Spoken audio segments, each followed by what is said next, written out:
The interim South African Airways Board says it welcomes the first part of the state capture report, officials saying that they'll be working with law enforcement agencies in their pursuit of prosecuting those implicated. The national carrier prominently featured in the report, which was released on Tuesday.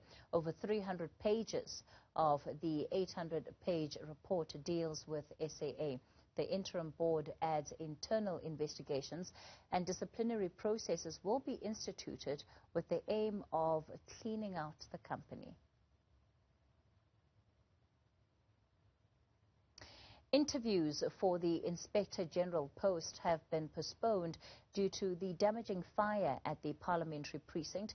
The post involves the monitoring of intelligence and counter-intelligence activities at the State Security Agency, as well as the police and SANDF. Joining us now is the DA's Diane Kola-Barnard.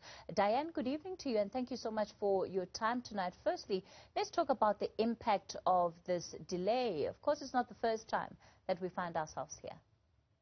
Well, no.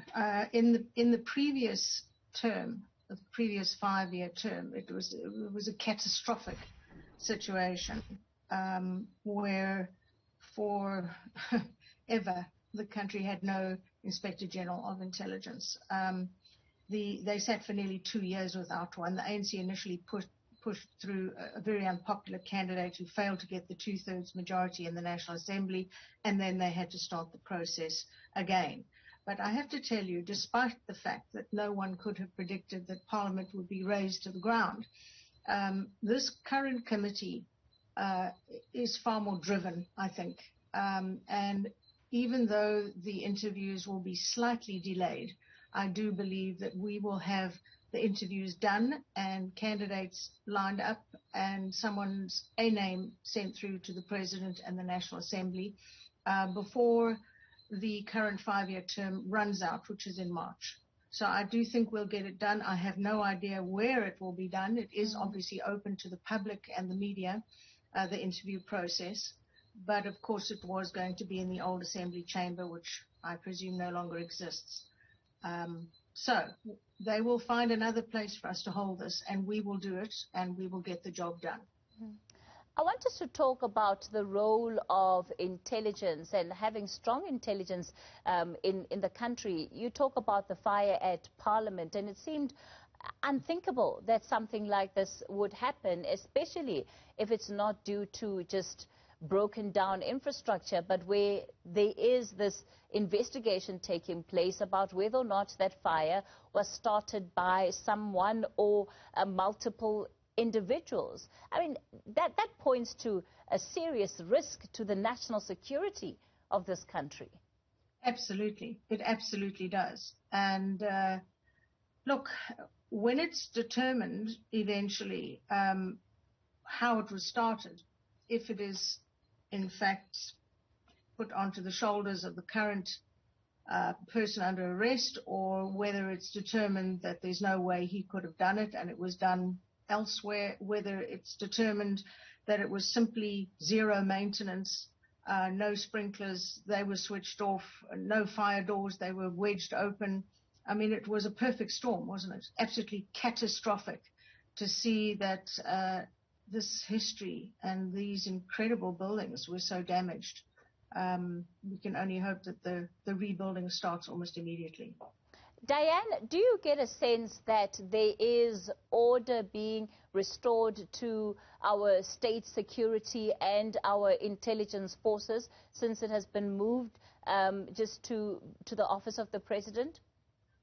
Well, I have to tell you, the last 2 years, I've barely opened a newspaper without seeing some sort of leak somewhere about what's going on, and this one hates that one, so they throw this one under the bus, and all the dirty linen was out there all the time. I've never seen leaks of this kind from certainly state security. I don't think anyone has. So it has been a catastrophic couple of years.